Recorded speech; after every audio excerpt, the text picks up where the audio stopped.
Well, welcome to our GSA Polaris Proposal Accelerator. We thought we'd get this party started with a quick roundtable discussion so that you get a sense of what we're doing and why we've pulled this together and what you can expect out of this training. Our team has been working on GSA Polaris, it seems like forever, but certainly going back to the early part of this year, and we've been talking about it since last year. And of course, everybody in the market who has been tracking this bid remembers when they first released it, then put it on pause, and then I think we're recording this on September 21, 2022. So I think GSA just released Amendment 7. So it's been a wild ride, and they've also recently released the final RFPs for service-disabled, veteran-owned, and hub-zone tracks for Polaris. So, we've done several webinars, and as we've been talking, Maggie, we started noticing that we're dealing with some of the same issues. We're answering a lot of common objections, and there seems to be, while Polaris is relatively easy to understand, it's a very detailed proposal, and there are lots of little gotchas and obstacles.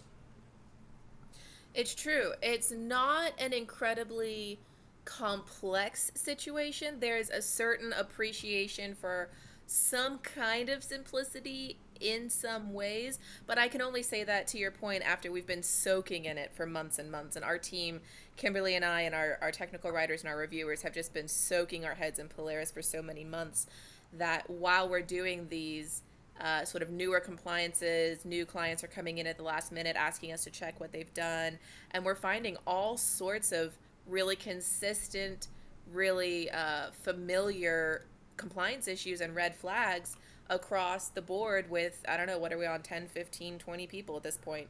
So it was really interesting to see how none of it is incredibly like rocket science or brain surgery, but there's a lot of moving pieces. There's so many moving pieces that it's easy to miss things, and the little bits here and there, like, do you have a point of contact on this certification? Did you format this correctly? Are you compliant by checking box D, or are you non-compliant?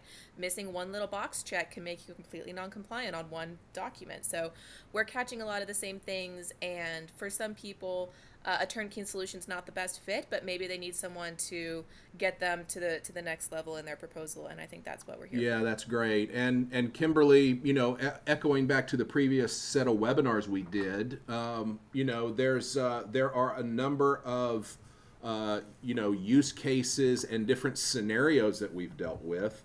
And each one of those scenarios requires a little bit of a different approach. Not everybody's project documents are in the same shape. How do you deal with novations? When do you use which form?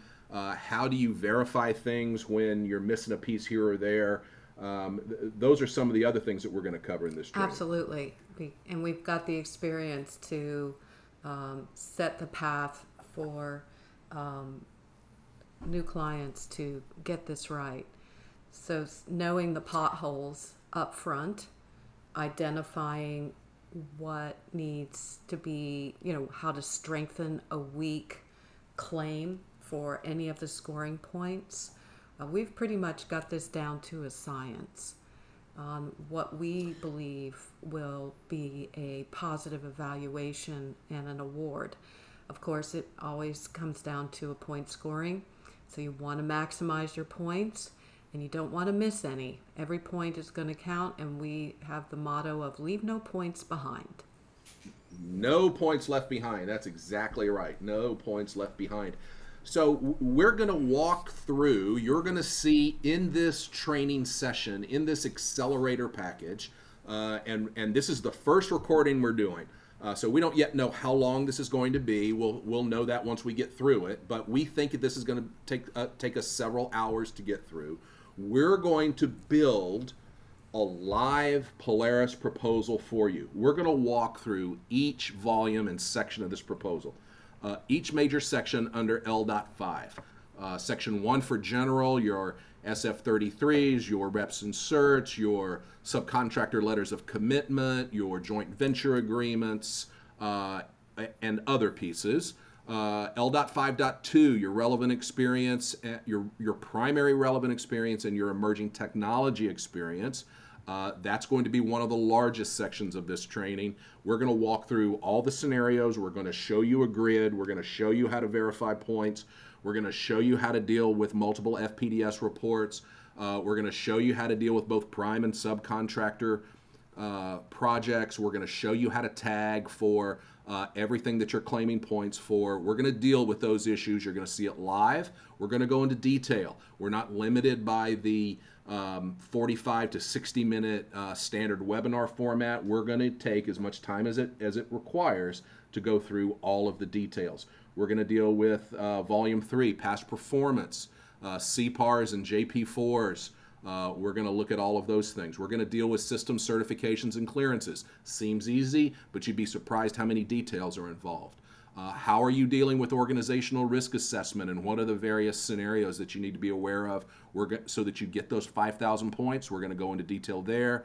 And then the final piece or pieces will be your responsibility section. Working through a compliant professional employee compensation plan, dealing with the salary survey requirement, what is required and not required for uncompensated overtime. We're going to show you what is required on the GSA 527 form and what you can leave blank. And then we're going to talk about some of the details that we've encountered with financial statements so that you're compliant with the RFP. So in just a few minutes, that's what we're getting into. We appreciate you being here. We're glad to have you part of this first GWAC Proposal Accelerator program that we're launching.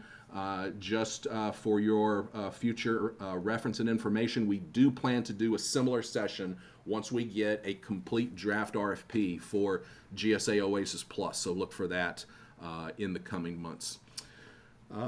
So without further ado, let's get started.